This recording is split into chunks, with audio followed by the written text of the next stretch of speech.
আমি ধন্যবাদ জানাই মহামান্য রাষ্ট্রপতিকে। উনি ফ্যাসিস্ট নিয়োগকৃত রাষ্ট্রপতি হয়েও উনি এই মহান সংসদে সেই ফ্যাসিস্টের শাসনামল সম্পর্কে উনি সত্য, অন্তত চরম সত্য কথাগুলা উনি সংসদে বলে গেছেন, সেজন্য আমি ওনাকেও ধন্যবাদ জানাই। এ পর্যায়ে আলোচনায় অংশগ্রহণ করবেন কিশোরগঞ্জ 1 আসন থেকে নির্বাচিত মাননীয় সংসদ সদস্য জনাব মোহাম্মদ মাজহারুল ইসলাম। আপনার সময় 7 মিনিট। ধন্যবাদ। বিসমিল্লাহির রহমানির রহিম। ধন্যবাদ মাননীয় স্পিকার। অনেক চেষ্টার পর আজকে এই মহান সংসদে কথা বলার সুযোগ পেয়েছি। আমি বয়সে একটু প্রবীণ হলেও সংসদে কিন্তু নবীন। ময়মনসিংহের কৃতি সন্তান হিসেবে আজকে আপনি এই মহান সংসদে সংসদ পরিচালনা করছেন, সেই জন্য কিশোরগঞ্জের একজন সদস্য হিসেবে আমি গর্ববোধ করি। মাননীয় স্পিকার, আমি ধন্যবাদ জানাই আমাদের প্রাণপ্রিয় নেতা মাননীয় প্রধানমন্ত্রী জনাব তারেক রহমানকে।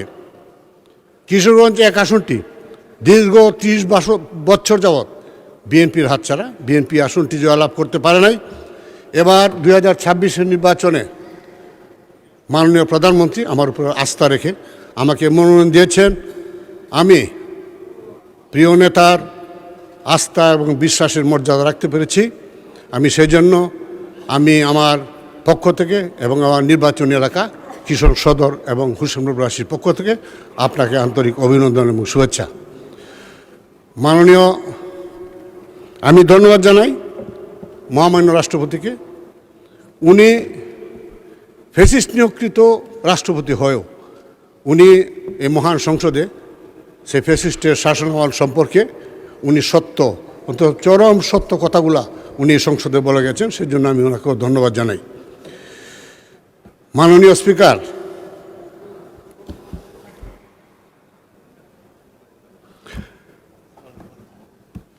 এই ফ্যাসিস্ট সরকার যতবার ক্ষমতায় ছিল 1975 সনের 15 আগস্ট আওয়ামী লীগ সরকারের পতন হয় সামরিক অভ্যুত্থানের মাধ্যমে। তখন কিন্তু এই দেশের মানুষের কাছে এই জাতির হাতে একটা তলাবিহীন ঝুড়ি দিয়ে গিয়েছিল।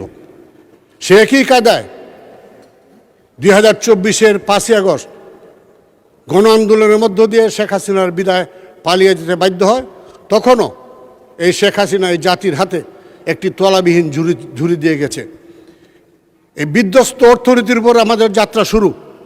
আমি আশা করব, আসুন বিভেদ ঐক্য নয়, সবাই মিলে এই দেশকে গড়ি, এই দেশকে সামনের দিকে নিয়ে যাই।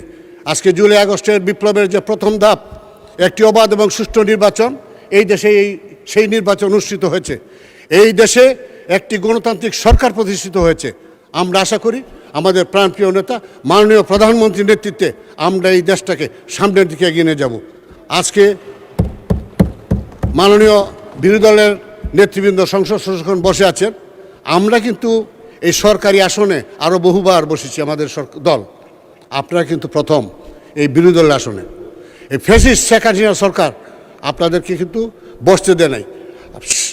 75-এর 15 আগস্টের পূর্ব পর্যন্ত আপনাদের রাজনীতি নিষিদ্ধ ছিল। আমাদের প্রিয় নেতা শহীদ রাষ্ট্রপতি জিয়াউর রহমান বহুদলীয় গণতন্ত্রের প্রবর্তন করেন এবং আপনাদেরকে সহ যেসব রাজনীতি নিষিদ্ধ ছিল তাদেরকে রাজনীতি করার অধিকার দেন। আসুন আমরা অতীতকে ভুলে গিয়ে আমরা জুলাই আগস্টের শহীদদের আত্মা শান্তি পাবে যদি আমরা দেশটাকে সুন্দরভাবে গড়ি। আমরা বিভেদ নয়, অনৈক্য নয়, অতীতকে পিছনে ফেলে আমরা সামনের দিকে এগিয়ে যাই। মাননীয় স্পিকার, আমার নির্বাচন এলাকা কিশোরগঞ্জ সদর এবং হোসেনপুর একটি অবহেলিত না, বলতে গেলে কি বলতো গোপালগঞ্জ এবং কিশোরগঞ্জ, বাস্তবে উন্নয়নের নামে হয়েছে লুটপাট। কিশোরগঞ্জ শহরটা একটি প্রাচীন শহর। এই শহরের মাঝখান দিয়ে একটি নদী প্রবাহিত, যে নদীটির নাম নরসুন্দা। এক সময় নদীটি খরস্রোতা নদী ছিল। এই নদীতে বড় বড় পণ্যবাহী নৌকা আসত বিভিন্ন পণ্য নিয়ে। এই নদীতে মাছ মারত জেলেরা, অনেক জেলেরা জীবিকা নির্বাহ করত, কিন্তু এই নদীটি আজ মৃত। এই ফ্যাসিস্ট সরকারের আমলে লেক সিটি নির্মাণের নামে নদীটাকে খালে পরিণত করেছে। আজকে এই নদীটা দখলে দূষণে একদম মৃত। এই নদীটি এখন কৃষকবাসীর জন্য গলার কাটা হয়ে দাঁড়িয়েছে। মাননীয় স্পিকার, আপনার মাধ্যমে আমি সংশ্লিষ্ট মন্ত্রী মহোদয়কে অনুরোধ করব, এই নদীটি যদি অচিরেই খনন না করা যায় সমস্ত শহরের সমস্ত ব্যবহৃত পানি, বৃষ্টির পানি খাল দিয়ে ড্রেন দিয়ে নদীতে পতিত হয়। আজকে নদী ভরাট হয়ে এই ড্রেনের সমপর্যায়ে চলে এসেছে। আর 2-1 বছরের মধ্যে দেখা যাবে যে সমস্ত পানি এই ড্রেন দিয়ে আর নামবে না, ড্রেনে আটকে রাস্তাঘাটে পানি উঠবে এবং মানুষের বাসাবাড়িতে পানি উঠবে। কাজে অবিলম্বে এই নদীটি খনন করা প্রয়োজন। এই নদী এক সময় সারা বছর নদীতে পানির প্রবাহ থাকতো, কিন্তু এই নদীতে পানি প্রবেশ করত ব্রহ্মপুত্র নদী থেকে, যে নদীটি আমার নির্বাচন এলাকা হোসেনপুর উপজেলার পাশ দিয়ে প্রবাহিত। এই প্রবেশমুখে বাদ দিয়ে ব্রহ্মপুত্রের পানি প্রবেশে বাধা প্রদান করা হয়েছে। এখন আর পানি প্রবেশ করে না, যে কারণে এই নদীতে আর পানির প্রবাহ থাকে না। আমি অনুরোধ করব মাননীয় স্পিকার আপনার মাধ্যমে সংশ্লিষ্ট মন্ত্রী মহোদয়কে এখানে বাদে একটি সুইচ গেট নির্মাণ করে দিলে তাহলে সারা বছর অন্তত পানির প্রবাহ থাকবে এবং ময়লা আবর্জনা সব ধুয়ে মুছে যাবে।